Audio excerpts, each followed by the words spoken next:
queria que o senhor falasse um pouquinho desse convívio, né, com essas pessoas. O senhor conviveu com Jaime Wright, com Paulo Aires, com Jeter Ramalho. O senhor chegou a frequentar o Emaús? Não. O senhor conviveu com essas pessoas, João Dias também. O senhor podia falar um pouquinho da importância dessas figuras para os protestantes, ou para esse movimento de resistência dos protestantes? E depois eu queria que o senhor falasse também, porque o Jaime também acabou virando uma pessoa que dentro da igreja presbiteriana sofreu muito, né? Acabou saindo e tudo mais.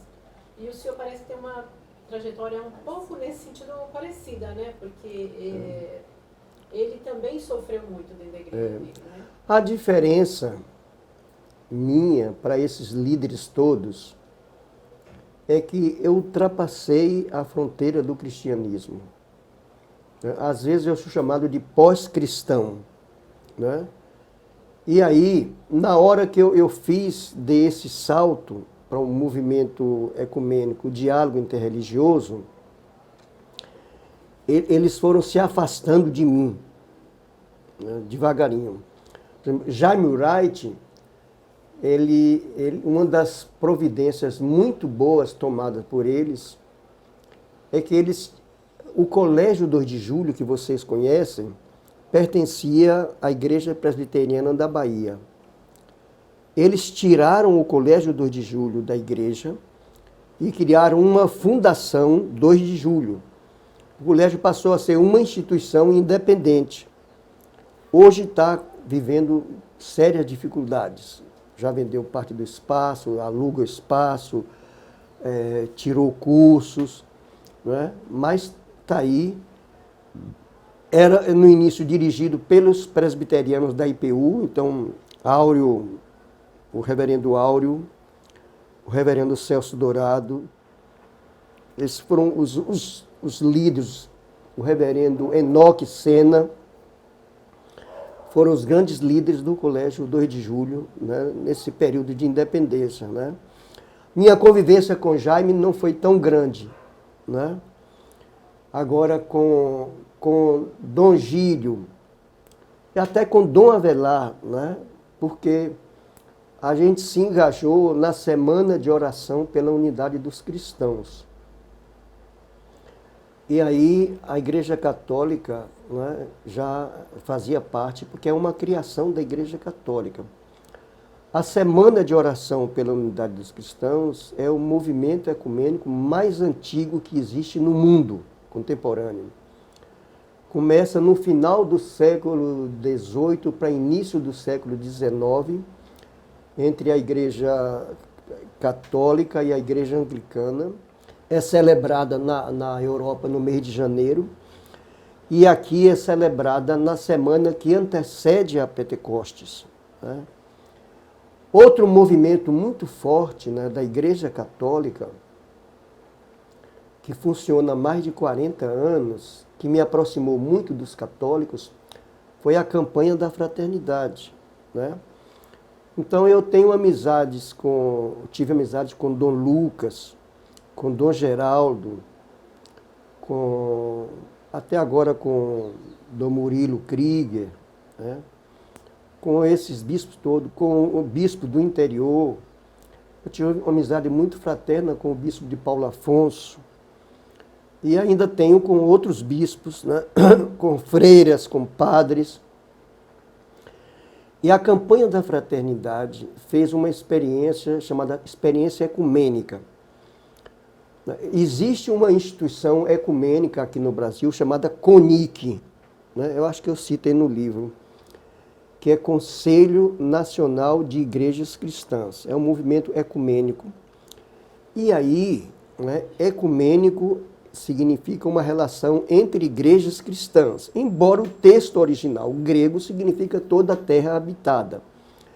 No livro eu dou uma explicação, né, para isso, né? Mas a campanha da fraternidade estabeleceu que a partir do ano 2000, de 5 em 5 anos, a campanha da fraternidade seria ecumênica e coordenada não pela CNBB, mas pelo CONIC, que engloba, né, igrejas protestantes, igreja católica e igreja anglicana, né, igreja luterana também. Então, tivemos em 2000, 2005, em 2010 houve uma briga aqui, né, entre líderes protestantes e católicos, e esse laço quebrou, né? Então, em 2016, a gente teve uma campanha ecumênica, mas já coordenada pela Igreja Católica, né? Mas em 2005, 2010 foi um movimento muito forte, né? Então, eu tenho essa aproximação muito grande, né?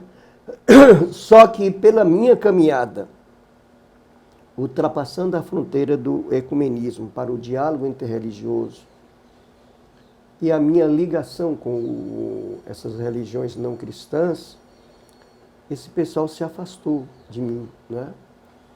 Para vocês terem uma ideia, né, a gente criou aqui, há 5 anos, o chamado Coral Ecumênico da Bahia, que é a coisa mais bonita que existe aqui na Bahia. É uma criação do CEPES, que é essa entidade que eu dirijo. O coral é composto de pessoas católicas, protestantes, espíritas, de umbanda, de candomblé e agnósticos. E canta música protestante, católica, espírita, de candomblé, hebraica, popular e clássica. E se apresenta em qualquer lugar, em espaços públicos, em igrejas. E nós nos apresentamos em três vezes no terreiro de candomblé do Gantuá. Não sei se você conhece, né? Da Mãe Carmen.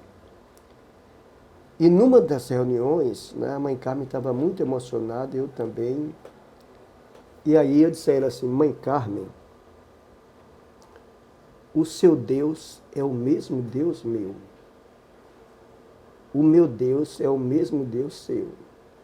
Nós o cultuamos, o louvamos, com ritos diferentes, em datas diferentes, mas é o mesmo Deus. E ela me disse: Pastor Djalma, eu nunca esperei ouvir isso de um pastor protestante, né? E a gente se abraçou, né, emocionado, né? Agora, na minha doença, eu passei um período perto da morte, né? E o coral cantou lá. Sabe que o terreiro todo fez uma manifestação de apoio a mim.